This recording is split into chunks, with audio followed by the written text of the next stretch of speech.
trời sẽ bớt lạnh, rồi mây sẽ tan, rồi mưa sẽ tạnh khi mặt trời khẽ ngang. Em có biết rằng tình yêu vốn không như mặt hồ yên ắng.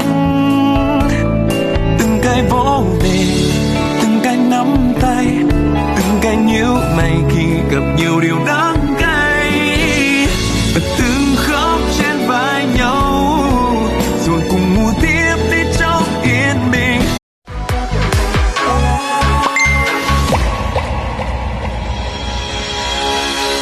苦死，我真係苦死咯！你啲都要年年，在苦死玻璃家咯，也要找你們這都年年，天里容易落雪。